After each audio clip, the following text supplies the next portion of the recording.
Bismillahirrahmanirrahim. Menjawab pertanyaan dari Bapak Muhammad di Bandung tentang hukum takbiratul ihram di dalam sholat dan juga apa saja syarat-syarat dari takbiratul ihram.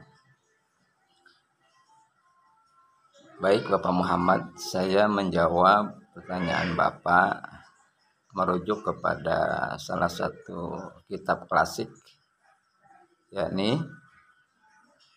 kitab Syarah Sulamut Taufik yang dikarang oleh Asy-Syaikh Al-Imam Nawawi Al-Bantani, halaman 29 dan 30. Yang pertama, bahwa takbiratul ihram itu hukumnya wajib, salah satu dari rukun-rukun sholat.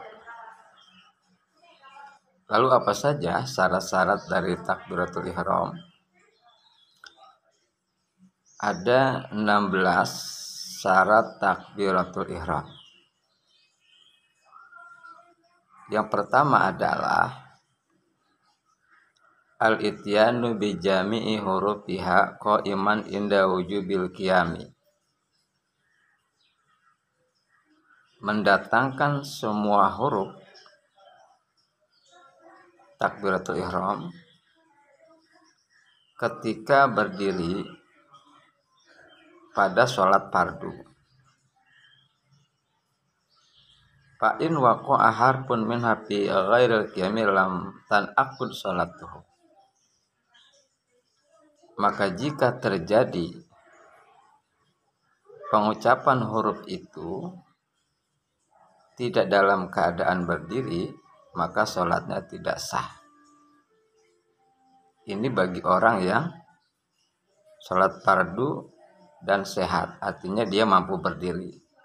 Berbeda kalau dia tidak mampu berdiri. Yang kedua adalah as-sima'u nafsahu biha. Orang yang mengucapkan takbir itu harus didengar oleh telinganya sendiri.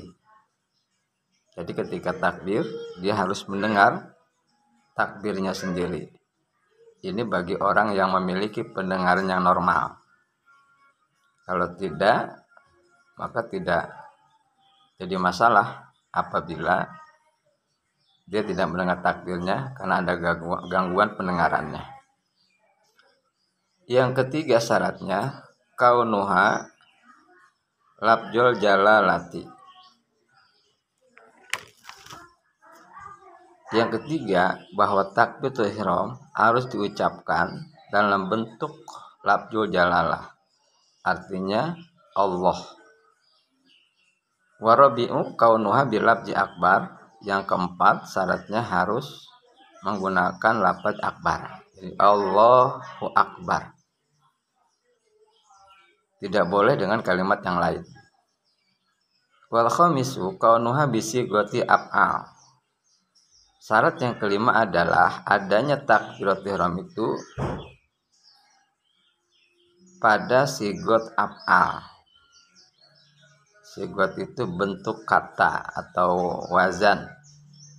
Af'al, akbar, Allahu Akbar. Akbar itu sigotnya af'al. Yang keenam, kaunuha bilughatil arabiyyah liqadirin 'alaiha, harus berbentuk bahasa Arab. Ini bagi orang yang mampu berbahasa Arab. Bagaimana kalau tidak mampu? Qala Ibnu Hajarin wa man ajaza anin nutqi bit takbir bil arabiyyah wa lam yumkinhu at-ta'allum fil waqti tarjam anhu wujuban bi ayyi lughatin. Bagi orang yang tidak mampu untuk mengucapkan dalam bentuk bahasa Arab dan belum memungkinkan untuk belajar di saat itu, maka dia boleh menerjemahkan dengan bahasa lain sambil dia berusaha untuk belajar. Lalu yang berikutnya, yang ketujuh adalah Taqdimul lafzil jalalati ala akbar. Wajib mendahulukan lafaz Allah atas lafaz akbar. Artinya tidak boleh dibalik akbarullah. Tidak boleh, tapi harus Allahu Akbar.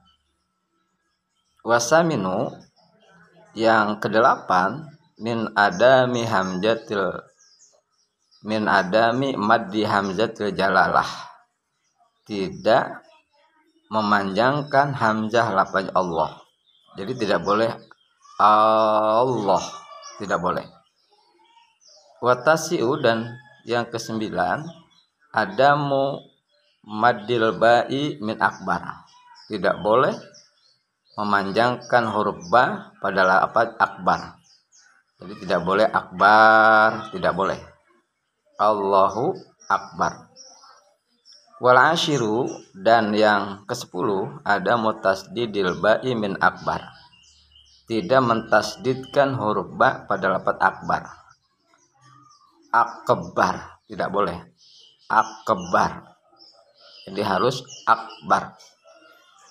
Wal hadi asyara dan yang ke-11 ada muzyadati wawin sakinatin au mutaharikatin baina kalimataiha. Tidak boleh menambahkan wawu yang sukun atau yang berharokah antara dua kalimat. Contohnya Allahu Akbar atau Allahu Akbar. Tidak boleh. Wasani asyara dan yang ke-12 ada mulpasli bainahuma dhamirul pasli. Tidak menyelang antara keduanya dhamir pasol. Artinya tidak boleh disisipi kata ganti seperti huwa. Jadi tidak boleh Allahu huwa akbar. Kalau dia mengatakan Allahu huwa akbar lam tan akut sholatuhu, maka sholatnya tidak sah. Yang ke-13 ada muwaqafatin tawilatin baina kalimataiha. Tidak boleh berhenti yang panjang, yang lama di antara dua kalimat tersebut. Jadi tidak boleh Allah Akbar. Tidak boleh berhenti.